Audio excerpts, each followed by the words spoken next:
Tapi bro, dari cerita lo ini, menurut lo tipping point terbesarnya itu pas kapan? Pas kapan, di momen apa? Terus kayak gimana perasaan lu waktu lu ngerasain momen-momen perubahan nasib itu?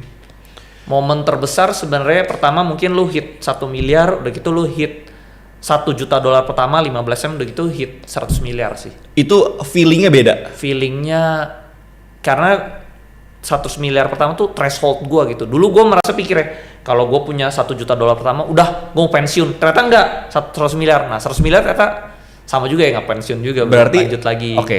Lu punya, saat gua kena ini threshold gua lah. Lu sendiri. punya kata cukup nggak? Arti cukup nggak? Maksudnya angka cukup atau apa? Sebenarnya angka sekarang itu udah cukup sih. Sisanya ya bonus. Bonus lah. Sisanya bonus. Berarti yang sekarang nggak boleh hilang dong. Berarti lu sekarang akan nggak cacing-cacing naga-naga lagi dong. Mungkin lebih hati-hati lah ya, lebih hati-hati. Ya mungkin sekarang misalkan lu udah punya sekian ratus miliar, Iya. lu simpen 75%, Betul. di aman 25%, cacing-cacing naga-naga lagi bro. Betul.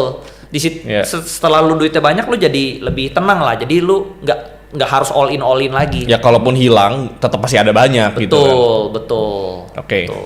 Tapi berarti lu setelah 100 miliar itu threshold lu. Yes. Perasaannya beda nggak bro? Lu punya 1 miliar, 15 miliar sama 100 miliar misalkan? Atau biasa aja gitu? Spendingnya sama, tapi perasaannya beda. Apanya? Confidence-nya kah? Happiness-nya kah? Confidence-nya tentu bertambah lah ya. Kalau tentunya kita cowok confidence-nya lebih bertambah lah ya. Kayak contohnya misalnya lu naik Avanza sama lu naik Porsche, kalau turun beda lah PD-nya ya. Makanya kan ada orang bilang beli jam mahal tuh penting gak sih? Sebenarnya penting gak penting bro. Preference lah itu. Iya, beli mobil mahal juga sebenarnya penting gak penting. Benar. Itu membuktikan bahwa ya waktu lu, kalau misalnya lu punya jam mahal, membuktikan waktu lu tuh berharga.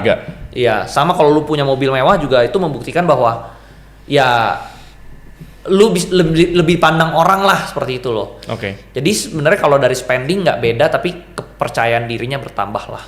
Iya. Tentunya. Nah, gimana cara Terus lu? lebih tenang juga bro. Betul. Lebih tenang.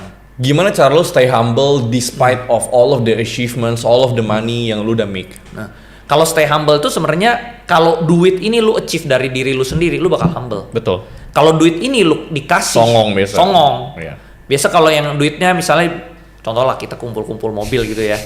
Kalau yang mobilnya dibeliin orang tua bisa songong tuh. Aduh. Songong banget, bro. Benar-benar. Padahal kadang mobilnya juga nggak seberapa, cuman songong gitu loh. Iya. Tapi kalau yang dia misalnya bahkan mobilnya banyak yang lebih mahal dari mobil kita lah ya, mobil gua gitu lebih mahal. Tapi kalau dia achieve sendiri itu humble banget orangnya. Gua udah lihat sih. Karena kehumblean karakter itu yang membawa dia ke level itu, bro. Betul, gua setuju. Karena mungkin kesuksesan bisa dikasih, tapi karakter harus dibentuk. Yes, betul. Karena kalau lu orang yang tidak menyenangkan, lu nggak bakal bisa ke level itu. Karena kan dunia ini sukses tuh ada 2, IQ sama EQ ya. Betul. IQ itu lu pinter, kedua itu IQ itu lu bisa jadi orang yang menyenangkan gitu, bro. Tapi kalau lu kasih advice gitu ya ke teman-teman di sini ya. Dari 0 ke 1 M harus ngapain? Dari 1 ke 10 harus ngapain? Dari 10 ke 100 harus ngapain? Cara lu nge-breakdown-nya gimana? Anggap dengan ilmu lu yang sekarang. Ilmu gue yang sekarang ya. 0 ke 1 harus ngapain? 0 ke 100 lu harus kerja. 100 juta ya? Iya, kerja. Okay. Kerja.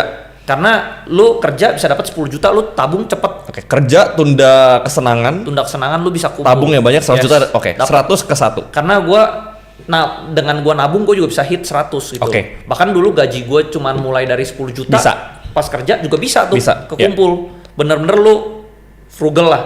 Terus 100 ke 500 lu harus sembari bisnis lah. Oh, jadi kenapa nggak langsung 100 ke 1, bro? Kenapa harus ke 500 dulu? Lebih gampang aja. Lu boleh bisnis ya, atau 100 ke 1 lah. Ya, lu boleh bisnis sembari bisnis ya. Itu cepet 100 ke 1. Nah, 1 ke lu mulai harus invest. Jadi sebenarnya di bawah 1 M lu nggak investment nggak masalah kan? Masalah. Ya. Di bawah 1 lu nggak usah invest. Fokus kerja ke bisnis, earning power-nya. Yes. 1 ke 10? Jadi 1 ke 100 kerja, 100 ke 1 itu lu mulai bisnis.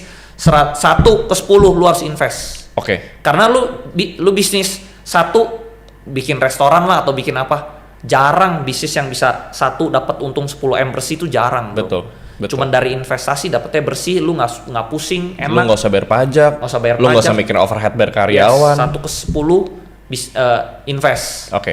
10/100 udah pasti invest. Oke. Ya 10/100 itu pasti invest. 100/1 T sebenarnya ada yang lebih gampang daripada invest, bro. IPO. Yes, IPO. Tapi kalau lu belum ada kendaraan IPO, ya lu termasuk lu sekarang invest dulu. Ya. Tapi lu udah kepikiran nggak? Kan maksudnya sekarang lu invest ke public market. Ke depan lu mau nggak invest ke private market, kayak cari-cari company-company yang valuasinya mungkin 10-20 M, kita masuk 50% gitu.